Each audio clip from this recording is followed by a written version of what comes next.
मेघनाद के बाण ने लक्ष्मण जी के हृदय में जब घाव कर दिया, लक्ष्मण जी मूर्छित हो गए। हनुमान जी ने गोद में श्री लक्ष्मण जी को उठाया और राम जी के पास ले गए, रोने लगे। राम जी क्या हुआ सरकार, आप रो क्यों रहे? हनुमान जी तुरंत सिग्घाड़ करके बोले, प्रभु श्री राम आप रो मत, आप कहो तो मैं तुरंत चंद्रमा को निचोड़ दूं। हमने सुना है चंद्रमा में अमृत है, और अगर चंद्रमा में अमृत है तो हम चंद्रमा को निचोड़कर अमृत को लाकर लक्ष्मण के मुख में डाल दें। हनुमान जी दोनों हाथ जोड़कर बोले, सरकार आप रो मत, आप कहो तो चंद्रमा को ही नहीं, जो मौत है मौत को ही मार डालूं, झंझट ही खत्म हो जाए। मौत मर जाएगी तो क्या लक्ष्मण को खाएगी? राम जी बोले नहीं, इसकी आवश्यकता नहीं। क्या किया जाए? विभीषण जी से पूछा, आप ही कोई उपाय बताओ। विभीषण जी बोले, महाराज एक ही उपाय है, हमारी लंका में एक ही वैद्य है, नाम है सुसेन, वही उपचार बता सकता है। अब कौन जाए सुसेन को लेने? अरे सुसेन वैद्य को कोई लेने जाएगा तब तक रावण के सिपाही भी तो घेर लिए होंगे, क्योंकि रावण को पता है एक ही वैद्य है और इनके पास ही उपचार के लिए आएंगे, तो शायद सिपाहियों ने घेर लिया हो, वैद्य को भगा दिया हो।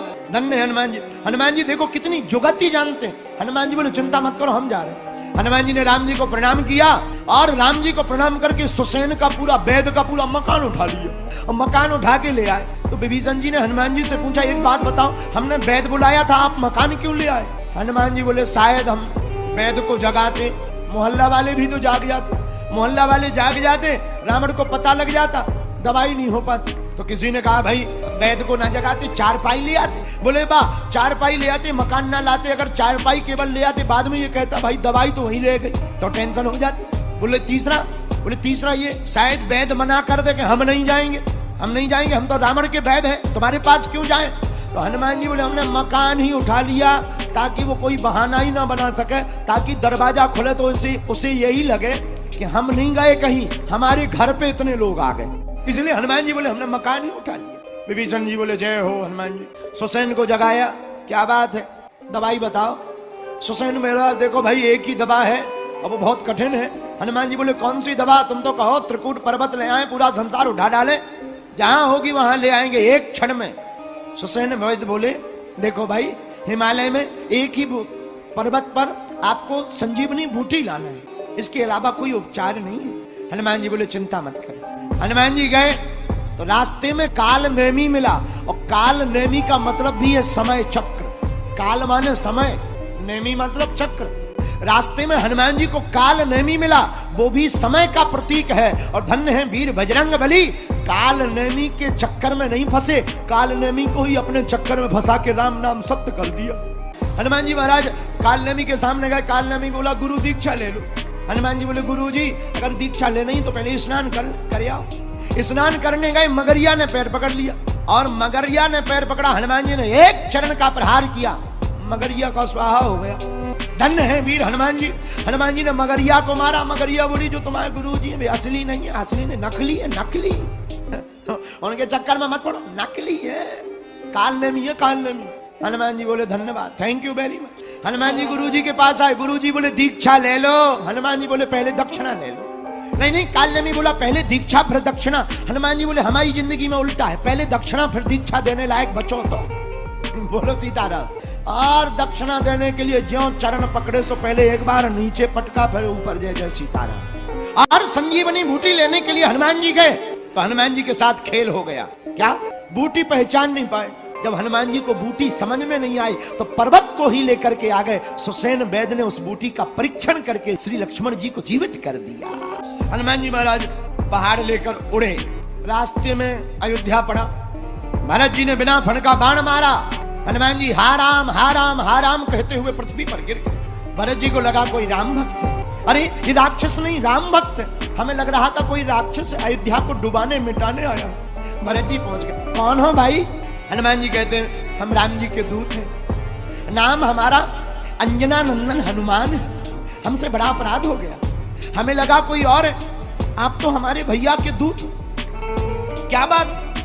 हनुमान जी ने पूरी कहानी बताई, हमें जल्दी जाना है, लक्ष्मण भैया को संजीवनी पहुंचानी है, घाव हो गया, शक्ति लग गई। भरत भैया आपकी महिमा तो प्रभु राम दिन रात गाते रहते, आपकी चर्चा दिन रात होती, युद्ध में भी होती। भरत जी की आंखों से आंसू बहने लगे। हनुमान जी जी जी जी सरकार। भरत जी बोले हनुमान हम प्रभु के किसी काम ना आ सके।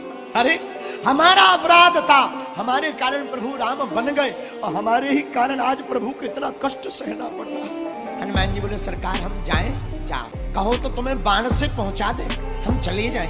हनुमान जी ने पर्वत लिया, द्रोणागिरी पर्वत को उठाया और जाने लगे। सभी बानर भालू देख रहे हैं रास्ता ऊपर की तरफ के सूर्योदय होने के पहले हनुमान जी आ जाए। प्रभु श्री राम गोद में लक्ष्मण जी रखे, झरझर आंखों से आंसू बहाते, हे लक्ष्मण, भैया लक्ष्मण उठ जाओ, भैया लक्ष्मण देखो सुबह होने वाली है, उठ जाओ। और श्री हनुमान जी महाराज ने द्रोणागिर पर्वत ला करके रख दिया। जामवंत जी ने पूछा कि हमने तुम्हें बूटी के लिए भेजा था, तुम पर्वत लेकर क्यों आए?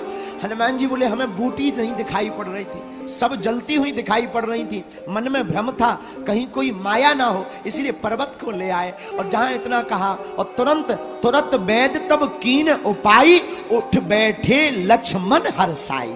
लक्ष्मण जी उठकर बैठ गए, राम जी गदगद हो गए और लक्ष्मण जी उठते ही कहने लगे कहां है मेघनाथ? तो जब पता लगा तो गदगद हो गए, आंखों में आंसू भराए, आंखों में आंसू भरे। राम जी ने लक्ष्मण जी के घाव को देखकर कहा लक्ष्मण घाव बहुत गहरा था, तुम्हें दर्द हुआ होगा। लक्ष्मण जी हाथ जोड़कर बोले प्रभु श्री राम, हे भैया अगर हमें दर्द होता तो क्या हम सोते? घाव जरूर गहरा है पर दर्द नहीं हुआ। बोले क्यों? बोले दर्द होता तो क्या लक्ष्मण सोता? घाव हमारे था, दर्द जिनको था वो रात भर रोता रहा। तब हनुमान जी की ओर देख करके प्रभु श्री राम जी ने कहा लक्ष्मण अरे आपको जीवाने वाले कोई और नहीं, श्री अंजना नंदन हमारे श्री हनुमान जी ही हैं, जिन्होंने द्रोणागिरी पर्वत को लाकर बुद्धि का प्रयोग किया और पर्वत को ले आए और संजीवनी बूटी सूर्योदय के पहले आ गई। लेकिन अयोध्या में और लंका में दो पात्र बड़े विचित्र हैं। बोले कौन कौन? बोले एक मंथरा, बोले दूसरे लंका में विभीषण। बोले देखो अद्भुत बात यह है कि राम के राज्य में रहकर के मंथरा सुधरी नहीं है और रावण के राज्य में रहकर के विभीषण बिगड़ा नहीं है। और धन्य है विभीषण जी महाराज। जब हनुमान जी महाराज मिले तो विभीषण जी कहते हैं हे हनुमान जी, जैसे दांतों के बीच में जीभ रहती है वैसे ही हम रहते हैं, और दांत बड़े खतरनाक हैं, जीभ बेचारी इतनी कोमल है, कतरते ही रहते हैं। हनुमान जी बोले विभीषण जी दांत भले ही खतरनाक है, जीभ को कतरते रहते हैं, पर जीभ जन्मते ही आती है और जब तक मृत्यु नहीं हो जाती मृत्यु के साथ तक रहती है, और दांत बाद में आते हैं और पहले ही निकल जाते हैं। आप भी चिंता मत करो, रावण जैसा ये जो दांत काटने वाला है अब ये रहेगा नहीं। बोले कैसे? अरे बोले अब लंका में भी बुढ़ापा आने वाला है और राम जी जब आएंगे तो बुढ़ापा आते ही वह दांत गिर जाएंगे, और जब विभीषण राजा बनेंगे तो फिर नवीनता हो जाएगी। विभीषण जी बोले हम और राजा, अभी तो हमारे प्राण नहीं बच रहे, अभी तो हम जिंदा रह लें यही बड़ी बात है। हनुमान जी बोले तुम जिंदा की चिंता मत करो, जिंदा रहोगे, एक काम करो। बोले क्या? आप तो राम राम कहो। विभीषण जी बोले यहाँ पर गाली देना में छूट है, राम राम कहने पे रोक है। रावण राज्य की निशानी क्या है? रावण राज्य की दो ही निशानी है, गाली पर छूट, राम राम पर रोक। और दूसरी निशानी क्या? फलाहार पर रोक, बाकी उल्टा सीधा खूब खाओ। और आप रामायण पढ़ना तो सुंदरकांड में यही है। हनुमान जी माता जानकी जी से बोले माँ हमने बाग देखा, बाग में फल देखे तो हमें भूख लगी, भूखा, भूख नहीं भूखा। माता जानकी जी बोली हनुमान जी बाग मत जाओ, फल मत खाओ। क्यों? सिक्योरिटी गार्ड खाने नहीं देंगे। हनुमान जी हाथ जोड़ के बोले माता जी बड़ा विचित्र देश है। बोले क्यों? बोले यहाँ पर फलाहार करने में रोक है, उल्टा सीधा खाने में स्वतंत्रता है। तो हनुमान जी बोले विभीषण जी राम राम कहो। विभीषण जी बोले राम राम, आप प्राण लेवा करके ही मानोगे का तेरवी करवा कर मानोगे? हनुमान जी बोले राम राम कहो मत, दीवाल पे भी लिख दो। विभीषण जी बोले जो 2-4 घंटा जिंदा रहेंगे वो और मर जाएंगे। हनुमान जी बोले चिंता मत करो, हम तुमको बुद्धि देते हैं। बोले क्या? बोले दरवाजे के एक तरफ लिखो रा, दूसरी तरफ लिखो माँ। तो बोले रावण आएगा तो क्या जवाब देंगे? हनुमान जी बोले बहुत सरल तरीका है, कह देना ये तुम्हारा ही नाम लिखा है। विभीषण जी बोले कैसे? बोले एक तरफ रा, दूसरी तरफ माँ, और जब कभी आवे रावण तो कह देना सरकार तुम्हारे कान किसी ने भर दिए होंगे, ये दुश्मन तुम्हारे शत्रु राम का नाम नहीं है, ये तो तुम्हारा ही नाम है। तो रावण पूछेगा कैसे? तो कह देना राम माने रावण, माँ माने मंदोदरी।